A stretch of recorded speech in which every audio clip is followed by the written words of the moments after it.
गुरवे गौरचंद्राय राधिकाय तदाल्ये कृष्णाय कृष्ण भक्ताय तद्भक्ताय नमो नमः। ओम नमो भगवते वासुदेवाय। ओम नमो भगवते वासुदेवाय।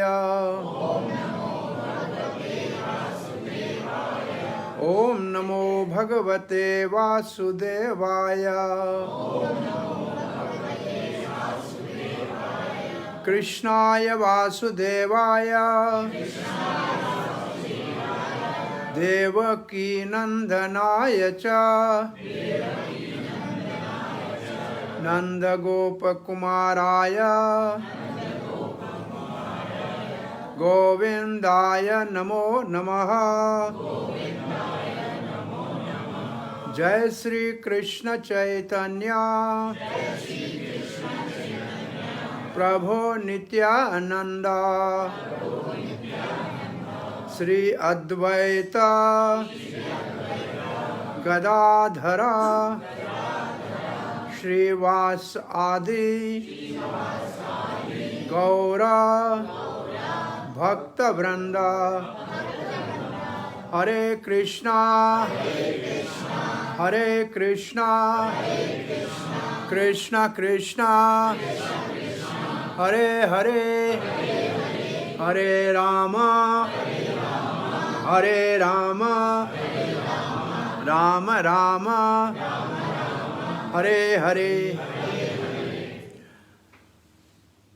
श्रीमान परशुराम जी धीरानी सारे परिवार के साथ अपने निवास स्थान अबिल्ला में आज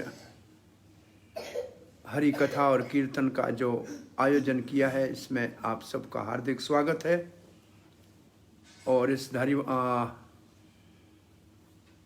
परिवार का, धीरानी परिवार का आभार प्रकट करते हैं, मेहरबानी मानते हैं कि उन्होंने आज की शाम भगवान श्याम के नाम, कृष्ण के नाम, उनकी वाणी श्रीमद् भगवद गीता के श्रवण वर्णन और उनके नाम के कीर्तन के लिए आप सबको और हमको ये सुनने और सुनाने का और सेवा का ये शुभ अवसर दिया है। और जो आप सब यहाँ प्रेम से पधारे हैं, आप सबका हार्दिक स्वागत करते हैं। हरे कृष्ण।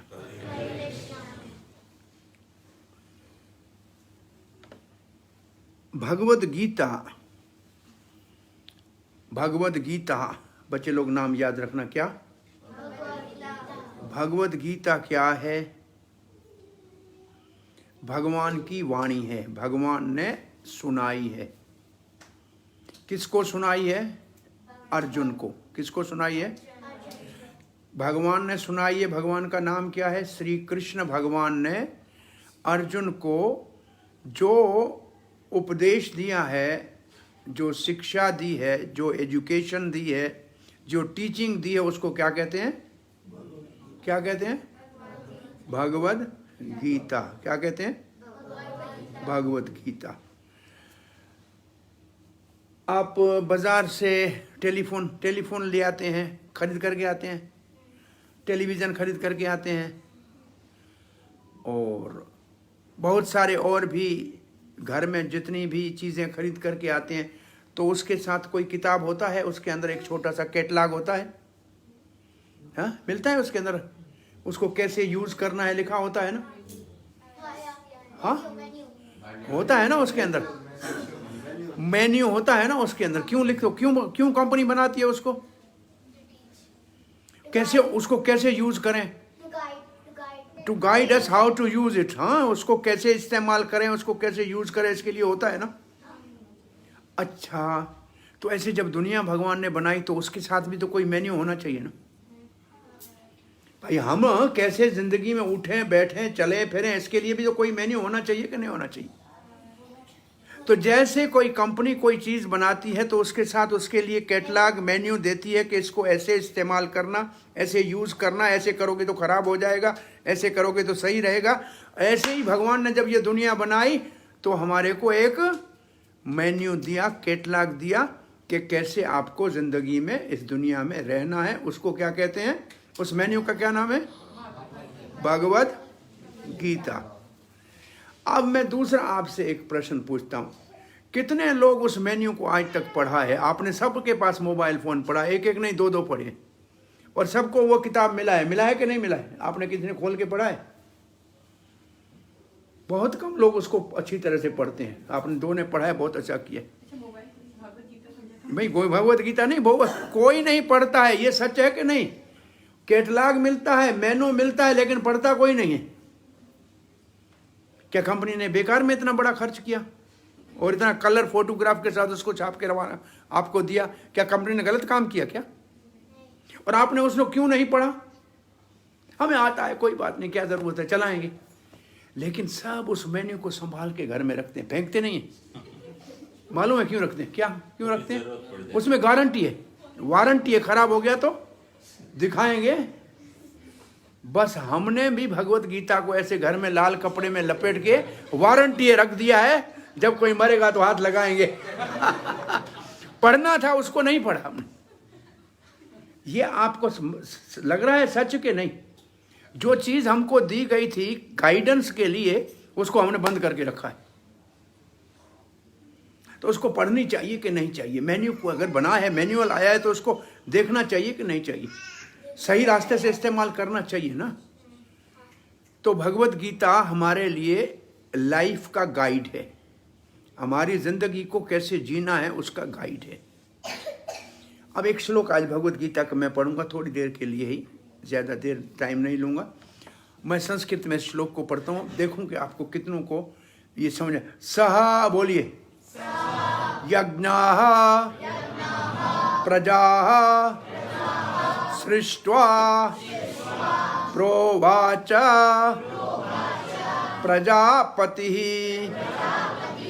अनेन प्रसविषा ध्वम् एषवो अस्त्वा इष्ट काम दुःख।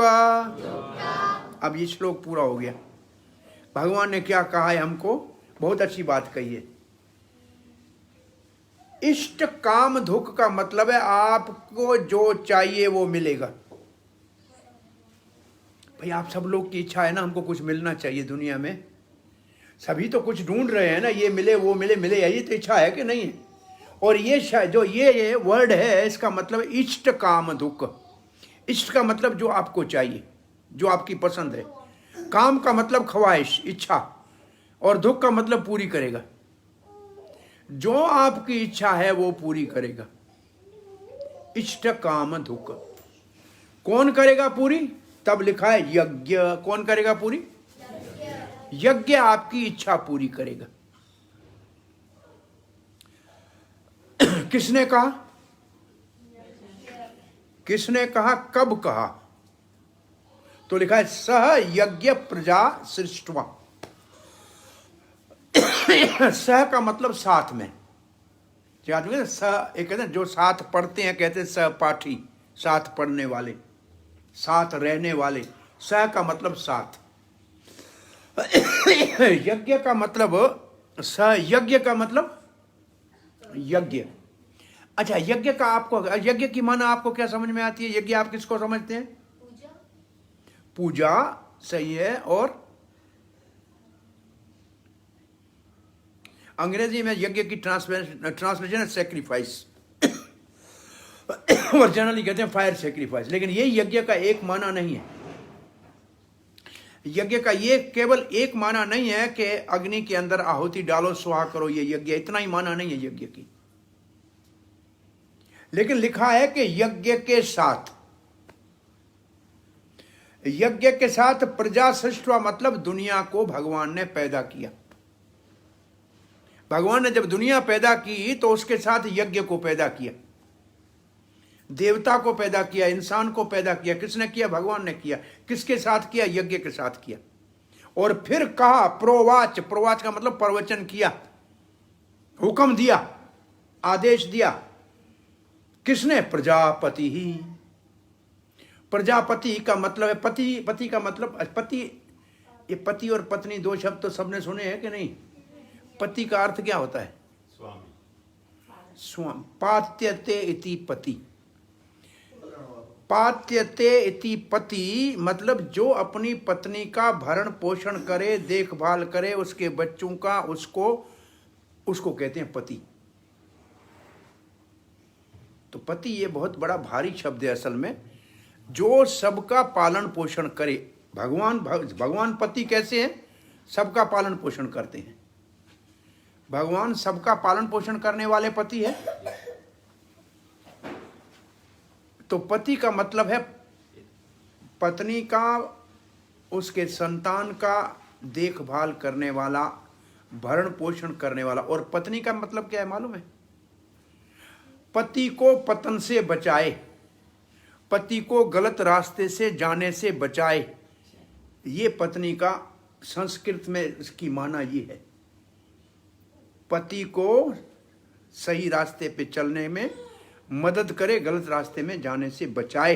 ये है पत्नी का संस्कृत में माना, इसका अर्थ ये है। तो यहां भगवान को कहा है प्रजापति। भगवान सब चीजों के पति हैं। पति का मतलब सबका, पति का मैंने आपको अर्थ क्या अभी माना, क्या बताई? सबका पालन पोषण करने वाले। भाई इस दुनिया में जो भी है उसको सांस लेने के लिए हवा चाहिए, कौन दे रहा है? कोई गवर्नमेंट दे रही है? भगवान मुफ्त में हवा सबको सांस लेने के लिए दे रही है कि नहीं दे रहे? एक मैंने आर्टिकल पढ़ा था ये कोरोना के वक्त में, मेरे ख्याल में स्पेन में, इटली में सबसे ज्यादा पहले कोरोना का हेवी था। इटली में उसका प्राइम मिनिस्टर रो रहा था। अब क्या कर सकते हैं, भगवान ही देख सकता है। वहां एक 90 इयर्स का ओल्ड आदमी वेंटिलेटर के ऊपर कोई 3 हफ्ते रहा और बच गया। तो गवर्नमेंट ने और जो जिस हॉस्पिटल ने उसको बिल दिया, आपके माने आपकी लैंग्वेज में बोले भाई के $1 मिलियन मानो के इतना, कुछ इतना बड़ा बिल दिया। तो वो रोने लगा। जब वो रोने लगा तो सबने कहा क्यों भाई, पैसे नहीं है इसलिए रो रहे हो? बोला नहीं, पैसे बहुत है, 90 साल का हो गया हूँ, बहुत कमाया, पैसे की कमी नहीं है। बोला फिर रो क्यों रहे हो? फिर रो इसलिए रहा हूँ कि 90 साल मैंने ऑक्सीजन भगवान की खाई, उसने 1 रुपया नहीं लिया, और 3 हफ्ते में तुमने $1 मिलियन का बिल दिया है। भगवान कितना बड़ा दयालु है, जिसने मुफ्त में कब से दे रहा है। उसको ये रियलाइजेशन हुई, उसको इस बात का अनुभव हुआ, महसूस हुआ कि भगवान कब से ये बिना मुफ्त की ऑक्सीजन दे रहा है। और सब ने कोरोना में देखा कि ऑक्सीजन कितनी कीमती है, उसके बगैर लोग मर रहे थे, और मुफ्त में सबको दिए कि नहीं। काले को भी दे रहा है, गोरे को भी दे रहा है, गरीब को भी दे रहा है, सेठ को भी दे रहा है, कोई अलग नहीं है, सबके लिए एक जैसी। तो भगवान हमारा सबका पालन पोषण करते हैं कि नहीं करते? कितना बड़ा काम करते हैं। ये खारा पानी समुद्र का चारों ओर भरा हुआ है, कोई पी सकता है क्या? किसी काम है समुद्र का पानी पीने के काम आ सकता है? नहीं आ सकता। न खेती हो सकती है इससे। इसी पानी को मीठा करने के लिए भगवान ने कितनी बड़ी मशीन लगा रखी है। और जो जून जुलाई में इतनी गर्मी करता है, ये समुद्र का पानी आकाश में जाके बादल बन जाता है, और फिर जुलाई के बाद बरसात के रूप में मीठा होकर बरसता है। सब पीते भी है और खेती भी होती है। बड़ा ऑपरेशन का 1 पैसा भगवान आपसे लेता है? बिना पंप के ऊपर पानी जाता है कि नहीं? कोई पंप लगा हुआ है क्या समुद्र का पानी ऊपर जाए? कोई बिजली का खर्चा हो रहा है क्या? नहीं। और हम तो एक टांकी लगाते हैं ऊपर पानी के लिए, उसके लिए इतना बड़ा काम करना पड़ा है। भगवान ने कृपा की है कि नहीं की? खारे पानी को मीठे करने का इतना बड़ा ऑपरेशन भगवान का मुफ्त में चल रहा है कि नहीं चल रहा है? क्यों चल रहा है? क्योंकि भगवान हमारा पालन पोषण करना चाहते, क्योंकि वो पति है, वो हमारा रक्षा करने वाले हैं, वो हमारा भला करने वाले। इतना कोई दुनिया में आपको रिटर्न मिला है कि आप 3 महीने में 1 दाने के लाख दाने बना लो। 1 दाना खेत में डालो, 3 महीने के बाद 1000 दाने पैदा होते हैं। मिलता है इतना रिटर्न कहीं मिलता है आपको दुनिया में? ये धरती देती है कि नहीं देती? ऐसी कोई मशीन आज दुनिया में बनी है कि घास डालो एक तरफ, दूसरी तरफ से दूध आए? अरे गाय, अभी भगवान ने गाय बनाई है कि नहीं, घास दो और दूध लो। कितनी बड़ी भगवान की मेहरबानी है। और कभी मैं तो मजाक में ही बोलता हूँ, ये भगवान ने आपकी शक्ल कितनी सुंदर बनाई, यहाँ 2 आंखें रखी, इसके नीचे नीचे नाक, इसके नीचे मुंह रखा। अरे खाने से पहले देख लो कि मक्खी तो है कि नहीं है इसमें, और फिर यहाँ तक सूंघ लो कि कल का पुराना तो नहीं है, और फिर मुंह में डालो। अगर आंख होती पीठ के अंदर और नाक होता घुटने के ऊपर, थाली घुमा के इधर दिखाते क्या हाल है, यहाँ होता ही क्या। तो कितना अच्छा भगवान ने ये सुंदर बनाया है मुख। ये डिजाइन बनाने वाले को कभी तो सोचना चाहिए कितना सुंदर उसने बनाया है, कितना परफेक्टली बनाया है। इतना परफेक्ट क्योंकि पति है, वो सबका पालन पोषण करता है और हमारी सब जरूरत पूरे। हम रात को सो जाते हैं, हमारी दिल चलती है, कौन चला रहा है? और नहीं तो पूछो इसको, दिल चलाने वाले डॉक्टर के पास जाता है तो मैं वो एक डॉक्टर वाला पुराना जोक है, एक आदमी डॉक्टर के पास गया, कहा डॉक्टर मुझे पसीना बिल्कुल नहीं आता है। डॉक्टर ने कुछ नहीं लिखा, दवाई। बोले बाहर जाओ। बोला नहीं दवाई तो दो। बोला दवाई क्या करोगे? बोला पसीना निकालने के लिए आया था आपके पास। तुम बोला मेरा बिल दो, तेरे बाप को ही पसीना निकलेगा, पसीने की दवा की जरूरत नहीं है। ये बिल ही बहुत है हमारा। तो ये क्या बात कर रहे थे, बताओ बच्चों, क्या बात कर रहे थे? हरे कृष्ण। हाँ क्या बेटा? हमारा बिल। बात ये करो, भगवान ये सब, हाँ प्रजापति हमारी कितनी वो पालन पोषण के लिए मेहनत कर रहा है। दिल को जन्म लेने से पहले धड़कना शुरू होती है और जब तक जीते हैं तब तक धड़कती रहती है। कौन चला रहा है? और भगवान कहता है कि सर्वस्व चाह हृदय सन्निविष्टो, मैं सबकी दिल में बैठा हूं और तुम्हारी दिल की धड़कन को मैं चला रहा हूं। वो तो छोड़ो, ये आप बैठी हैं ना पीछे देवियां, रसोई घर में आप रसोई बनाते, भोजन तो बनाते हैं ना, और उसके बाद सफाई करनी पड़ती है कि नहीं पड़ती है? किचन साफ करते हो कि नहीं करते हो? आप मुंह में भोजन करके यहां से नीचे जाए, उसके बाद आपका उसके ऊपर कोई, आप उसको संभाल, इसके नीचे जाने के बाद कौन चलाता है उसको? पकाता कौन है अंदर? उसमें से जरूरी चीजें अलग निकाल के खून में कौन डालता है? उसमें से कचरा एक थैली में कौन डालता है? पानी दूसरी थैली में कौन डालता है? और अंदर जब तक है कोई परेशानी नहीं। ये सारी कौन मैकेनिज्म चला रहा है? गीता में भगवान ने ये भी लिखा है, अहम वैश्वानरो भूत्वा प्राणी नाम देहम आश्रित प्राणापान समायुक्त पचाम्यानम चतुर्विधम। तुम खाते हो, मैं पकाता हूं, मैं तुम्हारे पेट में बैठा हूं, अन्न को पकाता मैं हूं। 4 प्रकार का अन्न खाते हो आप, चाट के खाते हो, चूस के खाते हो, चबा के खाते हो। तो ये सब अन्न को मैं पकाता हूं बैठ के और बैलेंस रखता हूं। आपने पेट भर लिया, उसके बाद कितना अच्छा भी भोजन हो अंदर नहीं जा सकता, कितना जाना है कितना निकालना है, ये सारा बैलेंस रखता हूं मैं। तो भगवान कितनी हमारी हर चीज जो हमारी जिंदगी में जरूरी है वो हमारे हाथ में नहीं है। किसी को मैंने कहा, बोला क्या जरूरत है सबसे पढ़ने की, हमें जो अच्छा लगेगा जैसे हम चाहेंगे वैसे करेंगे। आजकल के लोग ऐसे कहते हैं, अरे भाई जैसे हमें अच्छा लगेगा ऐसे करें। तो मैंने उसको बोला तुम्हारे चाहने से दुनिया चल रही है क्या? तुम जो चाहते हो वो होता है क्या? बोला क्यों नहीं होता है? मैंने तुम चाहते हो तेरे बाल अच्छे सफेद ना हो, सफेद क्यों होते? रोक के दिखाओ। तुम रोक के दिखाओगे तो मेरे बाल सफेद ना हो? तुम्हारा कहां चलता है बताओ तो सही।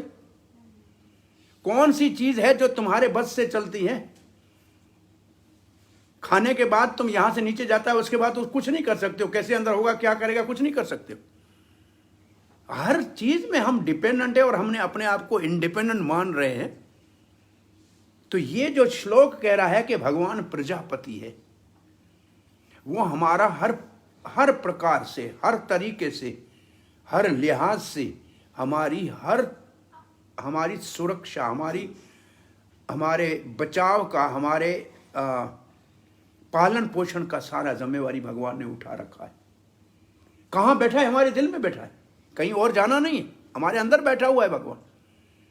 और फिर लिखा है अनेन प्रसिद्धोम, इसका मतलब इस यज्ञ के द्वारा तुम ये यज्ञ करो और ये तुम्हारी सब ख्वाहिशें पूरी करेगा। तो किसने कहा? भगवान ने कहा, जो प्रजापति है उसने कहा यज्ञ करो, ये यज्ञ आपकी सब ख्वाहिशें पूरी करेगा। ये पति के लिए एक श्लोक इसके अंदर नीचे लिखा है, श्रियः पति यज्ञपति प्रजापति भगवान श्रीपति है, मतलब लक्ष्मीपति है। और लक्ष्मी को हमारी जबान में बोलते हैं धन, दौलत। दौलत का मालिक कौन है? भगवान। लक्ष्मीपति कौन है? भगवान। और धरापति, यहां नीचे लिखा है धरापति। धरा किसको कहते हैं? धरती को। धरती का भी पति भगवान है। और दुनिया में सब लोग समझते हैं कि धरती भी हमारी, धन भी हमारा। और उस वक्त ये दोनों हंसते हैं कि तुमसे पहले कितने दुनिया में आए और ऐसे माना कि ये दुनिया हमारी है, लेकिन चले गए, किसी की नहीं बनी। विष्णु पत्नी है धरती, और लक्ष्मी भी विष्णु की पत्नी है।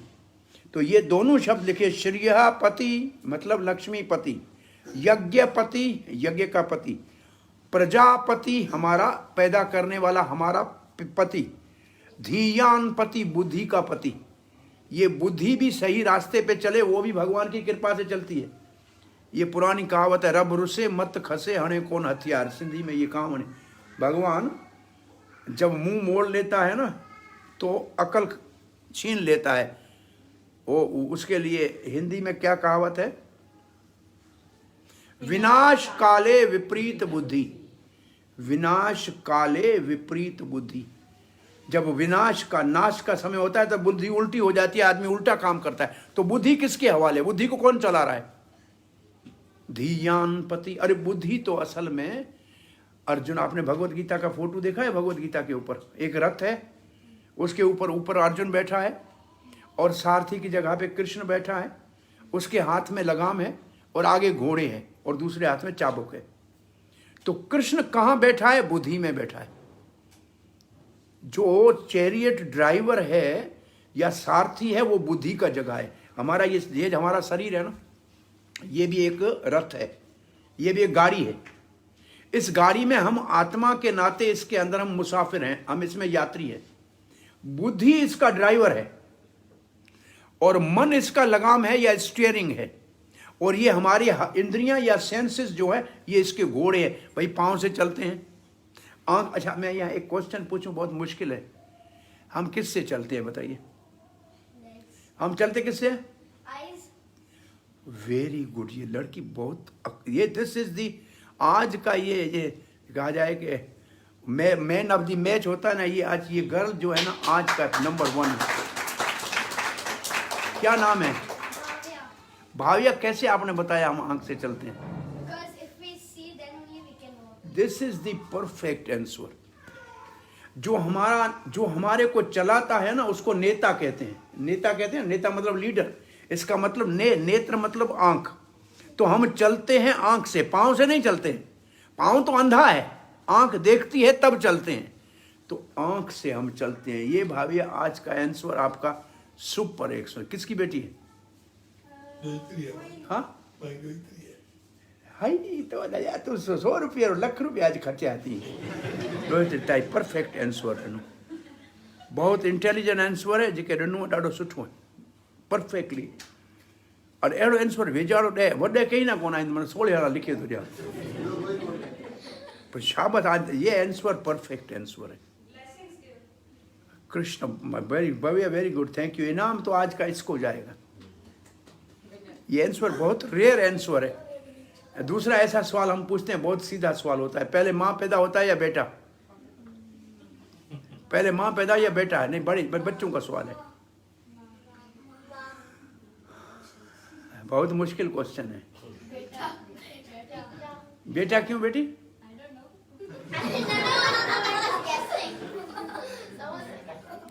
अगर बेटा नहीं होता, माँ कौन कहेगा? माँ बनेगी कैसी? बिना बेटे के माँ तो नहीं होती ना।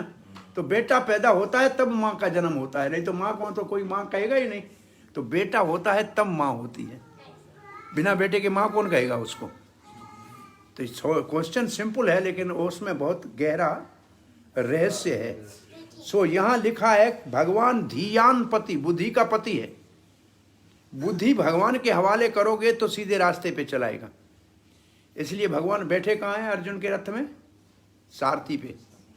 हाथ में संभाल के क्या रखा है? लगाम। लगाम क्या है? मन।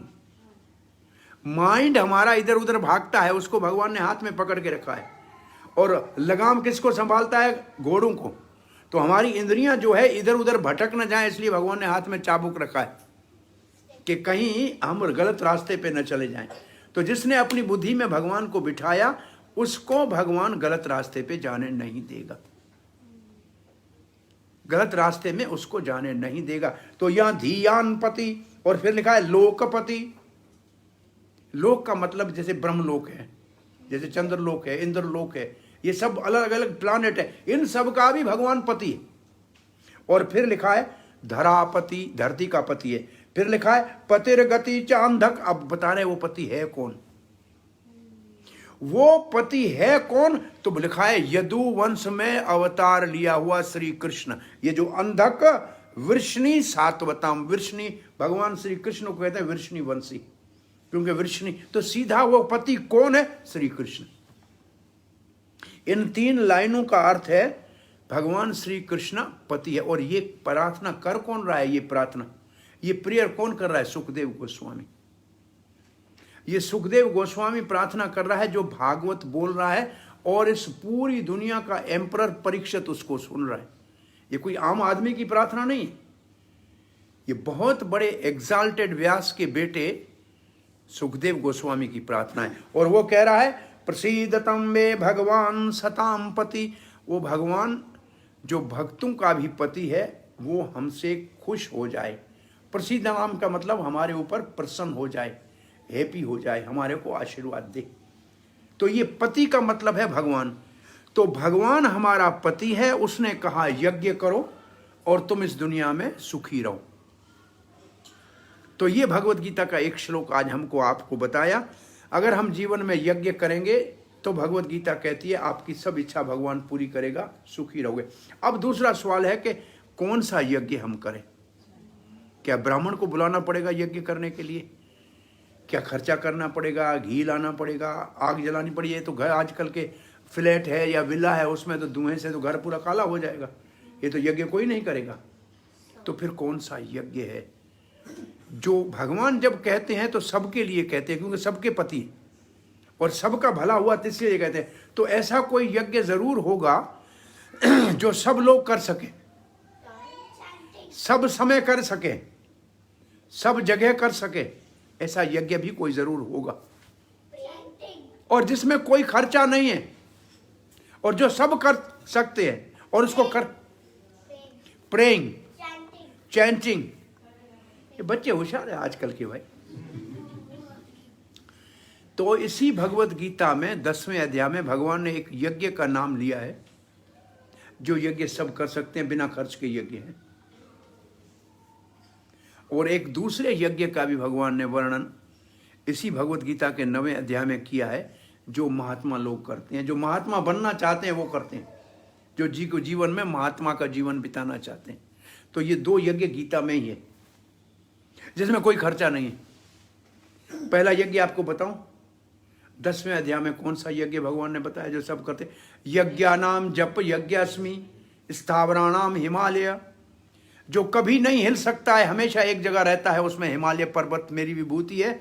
और सारे यज्ञों में जप मेरा ना यज्ञ है, जप नाम का यज्ञ मेरी विभूति है। अब बताइए अपनी जबान से भगवान का नाम कौन नहीं जप सकता है? बोलिए हरे कृष्णा हरे कृष्णा कृष्णा कृष्णा हरे हरे हरे राम हरे राम राम राम हरे हरे। अब भगवान का नाम ले, बच्चे भी ले रहे हैं ना, कोई भी ले सकता है। तो ये यज्ञ है, कौन नहीं कर सकता है? कितना टाइम लगता है इसको जप करने के लिए? आप 5 मिनट सुबह बैठ के भगवान का नाम ले लो, आपका जप हो गया। वैसे जप करने के लिए ये जो माला है ना, इसको कहते हैं जप माला। माला का नाम ही है जप माला, इसके ऊपर जप किया जाता है, ये जपने के लिए है। और आप देखें सारी देवताओं, शंकर भगवान को देखें हाथ में माला है कि नहीं? सब देवी देवताओं को देखो हाथ में माला होगी, वो जप कर रहे हैं भगवान का। तो जब इतने सारे बड़े बड़े देवता ही जप कर रहे हैं तो भाई इंसान को करना चाहिए कि नहीं करना चाहिए? तो ये सबसे आसान यज्ञ, कोई भी कर सकता है, कभी भी कर सकता है, कोई खर्चा नहीं है। और दूसरा यज्ञ महात्माओं के लिए, महात्मा बनने के लिए गीता में सततम कीर्तनयन्तो माम यततंश्च दृढ़व्रता। कीर्तन करना, कीर्तन कहते हैं जब हम सब मिलके भगवान का नाम लेते हैं उसको कीर्तन कहते हैं। जब अकेला बैठ के भगवान का नाम लेता है उसको जप कहते हैं। और ये यज्ञ करो, आपके सब काम पूरे हो जाएंगे। अब जो चाहोगे वो हो जाएगा। ये कामधेनु है, तो काम धुक लिखा है इसको, अब कौन नहीं करेगा। ये गीता पढ़ लेते तो सब लोग ये करते और सुखी हो जाते। सभी लोग सुखी होना चाहते हैं, सुखी होने के लिए बहुत प्रयास कर रहे हैं, लेकिन सुखी कोई है नहीं संसार में। तो सुख कहाँ, कैसे सुख कहाँ है? और एक सवाल पूछ के मैं कथा को पूरा करता हूँ, फिर चलना है, बहुत दूर जाना है आप सबको। आप सब लोगों को सुख चाहिए कि नहीं चाहिए? कब चाहिए? अब सुबह चाहिए, शाम को चाहिए, संडे को चाहिए, मंडे को चाहिए, कब चाहिए? एवरी डे चाहिए। भव्या कहती है वेरी गुड। हमको सुख रोज चाहिए। कहाँ चाहिए? घर में चाहिए, स्कूल में चाहिए, दुकान पे, मकान पे, एवरीवेयर चाहिए। Very good. अच्छा, किस से चाहिए? अपने पेरेंट्स से चाहिए, टीचर से चाहिए, फ्रेंड्स से? हाँ, एवरीवन। अरे बच्चे ऐसा जवाब दे रहे हैं कि हमको वो सुख चाहिए जो सब जगह हो, सब समय हो और सबसे हो। अब मेरा सवाल ये है आपसे, कौन है जो सब जगह है, सब समय है और सब में है? अब बताइए, कोई आपका रिश्तेदार, नातेदार कोई सब जगह है, सब समय है, सब जगह है? कौन है जो सब जगह है, सब समय है? बताओ, आपको जो सुख आप चाहिए, बच्चे कह रहे हैं हमको, एक भगवान ही है जो सब जगह है, सब समय है और सब में है। ये बात सत्य है कि नहीं? तो जो सुख आप ढूंढ रहे हो वो सिर्फ भगवान दे सकता है और कोई नहीं दे सकता। आपका डिमांड सुख की है जो आपने किया है। बच्चे कह रहे हो कि सुख हमारे को वो चाहिए जो सब जगह हो, सब समय हो, every time, everywhere, from everyone. जो जो जब सब जगह होगा, सब समय होगा, सब में होगा, वही देगा ना। तो वो तो सिर्फ भगवान है और कोई नहीं हो सकता है। तो हम जिस सुख को ढूंढ रहे हैं वो तो सुख वहीं से मिलेगा, और उस सुख के लिए ये यज्ञ करना पड़ेगा। तो सुख की हमारी सबसे बड़ी इच्छा तो सुख है, और सुख के लिए धन चाहिए, सुख के लिए बेटा चाहिए, सुख के लिए पति चाहिए, सुख के लिए पत्नी चाहिए, सुख के लिए, ये सब कुछ सुख के लिए ही चाहिए, और किसके लिए चाहिए? लेकिन ये सुख मिलेगा कहाँ से? जो सुख आपको चाहिए वो सुख तो ये दुनिया वाला है नहीं। वो आपको जो सुख चाहिए वो और कोई दे भी नहीं सकता है। दूसरा, जो भी सुख दुनिया में मिलेगा वो थोड़ी देर के लिए रहेगा, फिर चला जाएगा। अब गर्मी है, आपने एसी लगाया तो आपको सुखी हो गए, ये सुखी नहीं हो गए, आपने दुख को कम किया। दुनिया में जिसको सुख आप मानते हो वो दुख को कम करने का नाम सुख है। तकलीफ हो रही है, गोली खाई, दर्द गया, ये सुखी हो गए? सुखी नहीं हुए, आपने दुख को कम किया। असली सुख जो है वो तो सिर्फ भगवान से मिल सकता है। तो हमारी आपको प्रार्थना है, सुखी रहो जीवन में, भगवान का नाम लो, और आपका ये यज्ञ करने से आप सुखी हो जाओगे। यहाँ गीता का आज का सत्संग समाप्ति पे होता है। अब बच्चों में से भव्या तक का तो इनाम हो ही गया। अब और कोई क्वेश्चन आपसे पूछेगी, प्रिय वल्लभ है, आप में से कोई जवाब देगा तो दूसरा इनाम का भी और किसी का, और एक और किसी का कोई सवाल है, प्रश्न है आज के सत्संग के विषय में तो पूछ सकते हैं। हरे कृष्ण।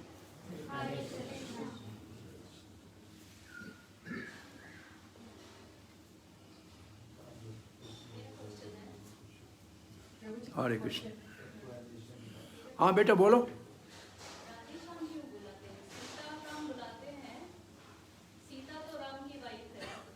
सीताराम बुलाते हैं प्रभु जी, पर राधे श्याम क्यों बुलाते हैं? क्या सीताराम बुलाते हैं? सीताराम बुलाते हैं क्योंकि सीता पत्नी है राम जी की, पर राधे श्याम क्यों बुलाते हैं? तो राधा कृष्ण का पत्नी दोनों में से कोई नहीं है। भगवान पुरुष है और उसकी शक्ति है सीता, उसकी शक्ति है राधा। भगवान शक्तिमान है और राधा उसकी शक्ति है। ये हमारी दुनिया में जैसे स्त्री पुरुष होते हैं ऐसा नहीं है। ये कोई स्त्रियां नहीं है, लड़कियां नहीं है। ये राधा कहाँ से प्रकट होती है? श्री कृष्ण अपने लेफ्ट हैंड साइड से, वाम भाग से अपनी शक्ति को प्रकट करते हैं, जो राधा रानी का रूप धारण करती है। वो कोई स्त्री नहीं है, वो भगवान की अपनी शक्ति है। वो राधा रानी अपने आप को फिर कई लक्ष्मियों में विभाजित कर देती है, उसमें से एक सीता भी है। और वही राधा रानी द्वारका की सब भगवान की रानियां बन जाती है। और वही राधा रानी अपने आप को विस्तार करके सब गोपियां बनाती है। तो इसमें से कोई लड़की नहीं है, कोई स्त्री नहीं है, ये भगवान की शक्ति का विस्तार है। और इसलिए राधा कृष्ण है, राधा श्याम है, सीता राम है, लक्ष्मी नारायण है। तो इसमें शक्ति है, लक्ष्मी नारायण है शक्तिमान, और सीता है शक्ति, राम है शक्तिमान, राधा है शक्ति, कृष्ण है शक्तिमान श्याम।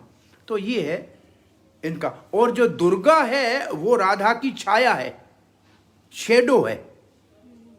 और आश्चर्य लगेगा, शिव पार्वती कहेंगे, पार्वती शिव कहते ही नहीं है। सीताराम कहेंगे, राधे श्याम कहेंगे, लक्ष्मी नारायण कहेंगे, लेकिन पार्वती शंकर नहीं कहेंगे, शंकर पार्वती कहेंगे, क्योंकि ये उस कैटेगरी में नहीं है। जो पहले तीन है वो अलग है और ये उनसे अलग है। यहां पार्वती जो है छाया रूप है राधा रानी का, और ये दुनिया पार्वती ने बनाई है, इसकी मालिक पार्वती, और शंकर जी और पार्वती इस दुनिया के मालिक हैं, उन्होंने ये बनाई है।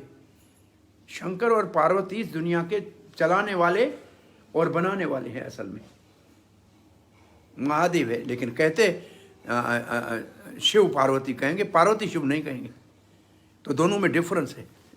ये अपने आप आया है, नेचुरली हुआ है अपने, हमने कोशिश किसी ने नहीं की है, लोगों की जबान पे ऐसे आ गया अपने आप। हरे कृष्णा, राधे श्याम। ये हरे कृष्णा जो हम जपते हैं ना, इसका भी माना है, हरे का माना है राधा। अगर कोई कृष्ण का भक्त है तो हरे का माना है राधा, राम भक्त है तो हरे का माना है सीता, अगर कोई नारायण का भक्त है तो हरे की माना है लक्ष्मी। तो ये तीनों हरे का माना है। हरे का मतलब भगवान की शक्ति। जैसे कोई काम होता है बच्चों को तो माँ को जाके कहते हैं कि ये काम कर दो। ये साथ राधा है जगतेर माता, ये जगत की माता है। राधा जगत की माता है और भगवान श्री कृष्ण जगत के पिता है। ये दोनों माता पिता भगवान है। अब इसीलिए हम पहले बचपन में एक मंत्र पढ़ते थे, बच्चों आपको आता है, तुम्हेव माता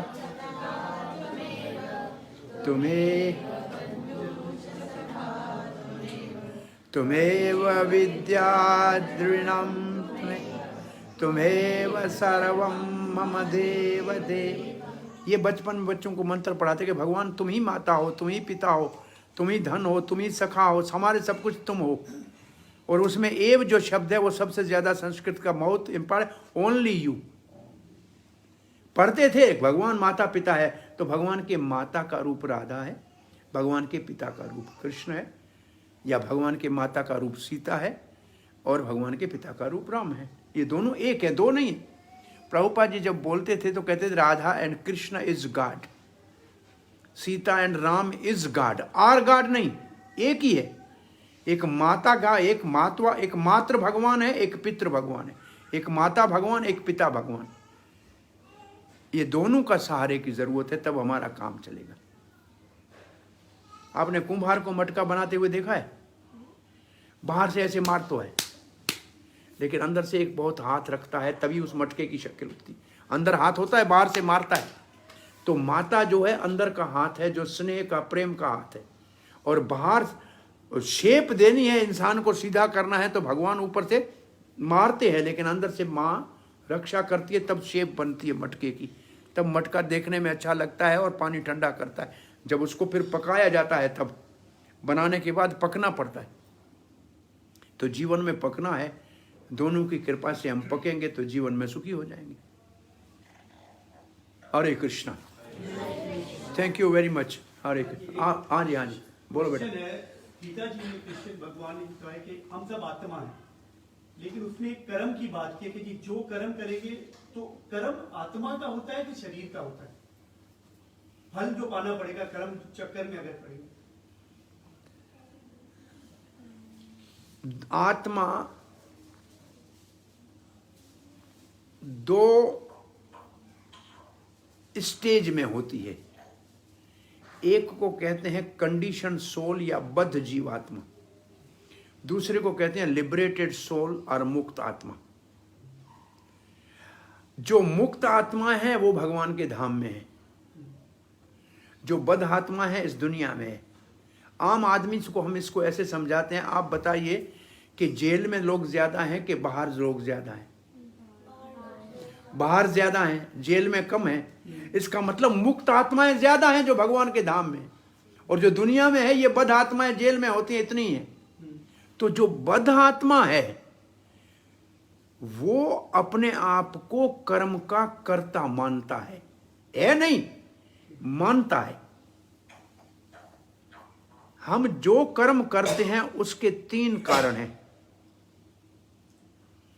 आत्मा इच्छा करता, प्रकृति शरीर देती है जिसके द्वारा काम करते हैं, और भगवान उसकी अनुमति देते हैं या परमिशन देते हैं। ये 3 करता हैं। ये कोई काम हम करते हैं इसके पीछे 3 है। अब मैं आपको आसान एक मिसाल, एक एग्जाम्पल दे रहा हूं। आपने फैक्ट्री लगानी है, आपने गवर्नमेंट से परमिशन लेनी है। फैक्ट्री लगानी किसने? मेरे को। मैंने क्या किया? गवर्नमेंट को मुझे परमिशन दो, फैक्ट्री लगानी है। तो गवर्नमेंट का ठीक है लगाओ। फिर मैंने फैक्ट्री के लिए सारी मशीनरी मंगाई।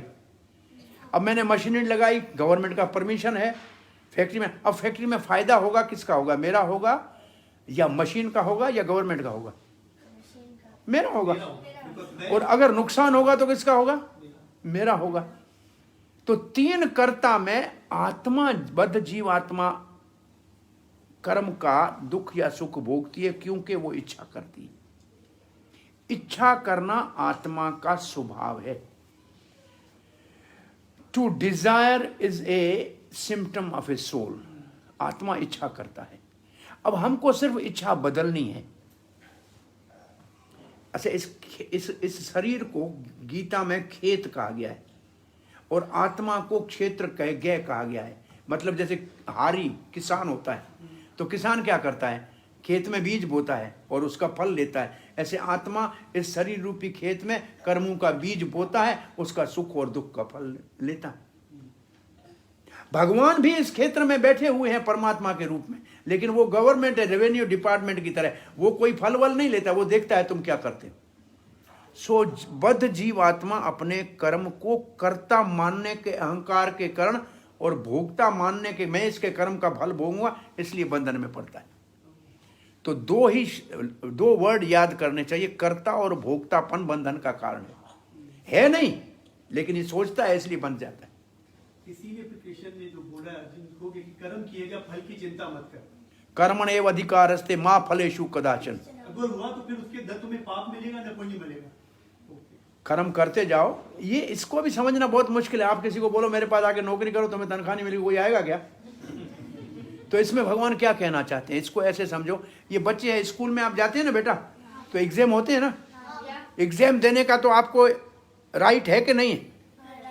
रिजल्ट देना आपके हाथ में है क्या? कौन देता है? टीचर। तो ऐसे काम करने का हमको अधिकार है, रिजल्ट देने का अधिकार टीचर को है, भगवान को है, हमको नहीं है। तो भगवान जो कह रहे हैं वो बिल्कुल ठीक कह रहे हैं कि तुम्हारे हाथ में रिजल्ट। और इसमें भगवान बड़ी मेहरबानी करते हैं। अगर ये बच्चे को रिजल्ट का परेशानी हो ना, तो किताब में जो लिखा है वो किसी को याद नहीं होता, एक भी पास नहीं होगा। ये तो टीचर की मेहरबानी है, हम पास हो गए। जो तुम्हारे कोर्स पे और कैरिकुलम में था वो अगर आपसे सब याद था, कभी आपने एग्जाम में गए? नहीं याद था, लेकिन फिर भी पास हो गए। तो टीचर ने मेहरबानी की। और देखो आपने एग्जाम खत्म हो गया, बच्चे बाहर निकलते, आई छुट्टी हो गई, जान छुट्टी, और सारे पेपर देखने वाले का सर खराब होता है। तो जवाबदारी भगवान ने ज्यादा उठाई है, आपके बहुत कम जवाबदारी दी है। महावीर अच्छे थे, आ रही है तो आपको हिंदी समझ में थोड़ी पक्का? यार तो ये महात्मा, मैं सोच रहा इधर कौन महात्मा आया? ये तो ये भाई बड़े बाल बड़े महात्मा मानते हैं। अब तुम कपड़ा लो थोड़ा रंग वाला पहन के चलो मेरे साथ इंडिया में, तुम्हारे बहुत सारे चेले बन जाएंगे। अरे कृष्णा, एक मेरा बेटा भी ऐसा ही है, बड़ा वाला, दोनों की जोड़ी है। वो भी इतने बड़े बाल है। हरे कृष्णा, धन्यवाद भाई।